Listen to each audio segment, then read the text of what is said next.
Barraco na Globo News. Humilhou. Ciro Nogueira destrói Lula ao vivo na Globo e deixa os militantes furiosos. Olá pessoal, tudo bem com vocês?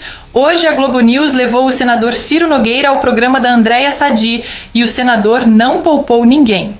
Sadi tentou alfinetar o senador perguntando o que os parlamentares querem do governo, já que todos os militantes estão com sangue nos olhos após o Congresso derrubar o aumento do IOF. Ciro então iniciou um verdadeiro massacre contra o desgoverno petista. Reparem que Sadi tenta o tempo todo interromper o senador ao perceber que ele vai criticar o Lula. É constrangedor o número de vezes que ela interrompe a fala do Ciro. O senhor falou assim, o que a sociedade quer, que a sociedade quer e o que os parlamentares querem. A gente perguntou sobre cargos. O que exatamente os parlamentares querem do governo, senador? Olha, depende de que governo. Se os parlamentares do PT querem aumentar a estrutura do Estado, mais cargos, a companheirada, assaltar as nossas estatais que estão dando um rombo como estão dando. Não, estou falando do Agora, centrão, nós né? da oposição, nós queremos que se tenha... Eu te pergunto aqui a vocês, desde que se iniciou esse governo, vocês viram alguma medida de contenção de gastos, de enxugamento da máquina pública, de melhorar a gestão? Nada. Só se fala nesse país de aumentar a estrutura. Nós temos hoje um foco completamente errado. Mas o quanto dessa... A concessão de serviços, de benefícios que não se pensa mais, se orgulha no Brasil, André, de nós termos alguns estados como o meu, fruto de 20 e tantos anos do PT, de termos mais Bolsa Família do que carteira assinada. Isso é uma distorção. O senador nós temos que mudar essa forma. Só para explicar para o assinante que o senador é do Piauí.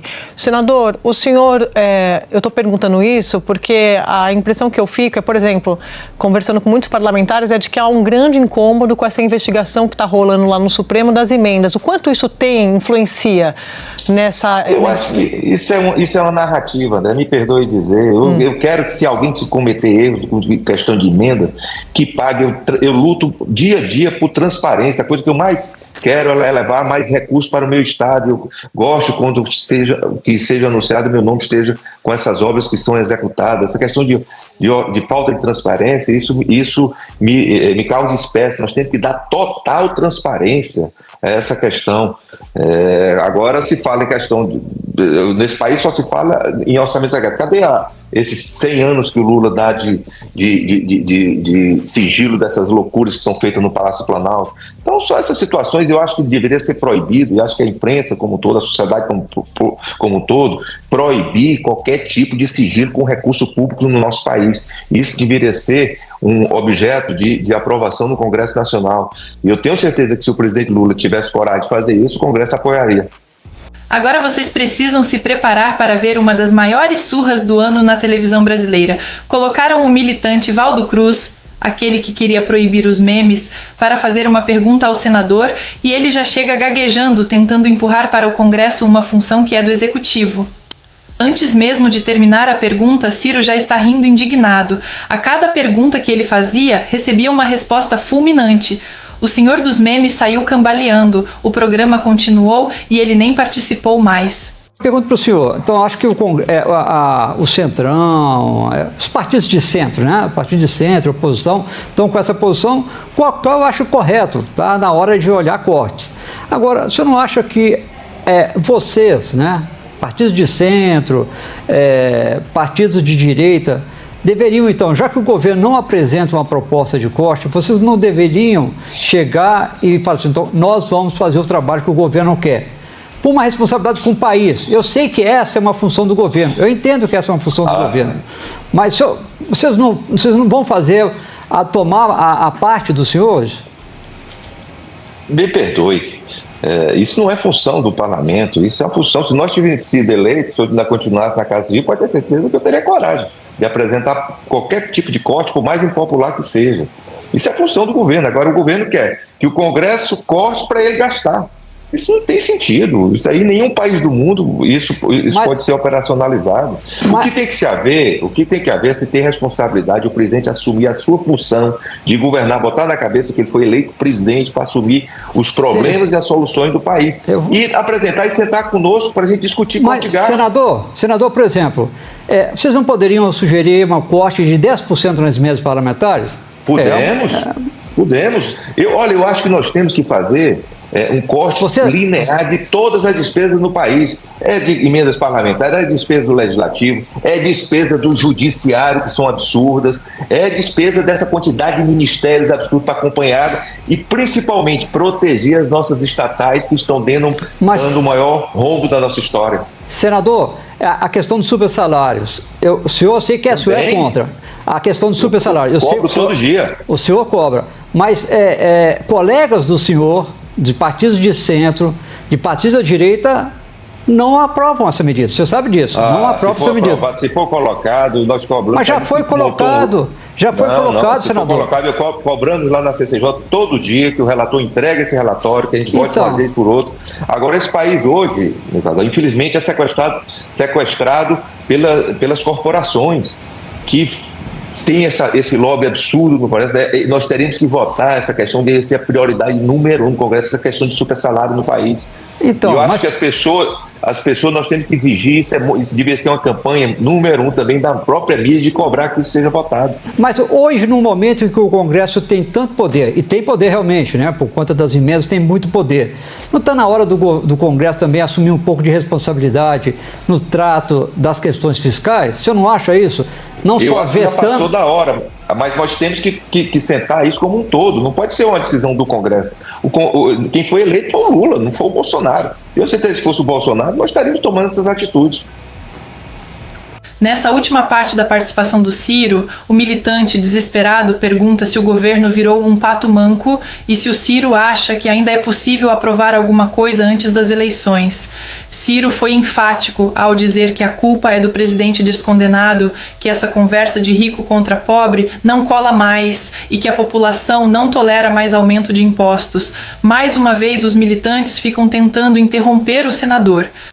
Senador, eu queria entender um pouquinho o que vem para frente, né? Nós estamos aqui, claramente o processo eleitoral de 26 foi antecipado e muita gente está olhando o governo hoje como um pato manco, um governo que não vai conseguir aprovar a sua agenda no Congresso depois das derrotas dessa semana. O senhor que já foi, o senhor que é presidente do principal partido de oposição e que já foi ministro da Casa Civil, o governo virou um pato manco? Quer dizer, ou seja, o governo consegue aprovar alguma coisa antes do início do processo eleitoral, na sua avaliação? Vai depender muito do comportamento do presidente da República. O maior problema desse governo não é o seu ministro da Casa Civil, que não conversa com os outros ministros, não é os outros ministros que não têm desempenho condizente, é o próprio presidente da República. O próprio presidente da República que hoje se transformou, como eu disse hoje pela manhã, em apenas um chefe de Estado. Ele tem que ter um chefe de governo, assumir. Ele prometeu ao país um Lula 3 e entregou foi um Dilma 3. Isso está muito claro. É um governo que tem um presidente completamente isolado, que se orgulha, né, como a primeira-dama disse, analógico. Uma pessoa que não tem conectividade com a sociedade. E a população já não aguenta mais. É uma frustração sem tamanho.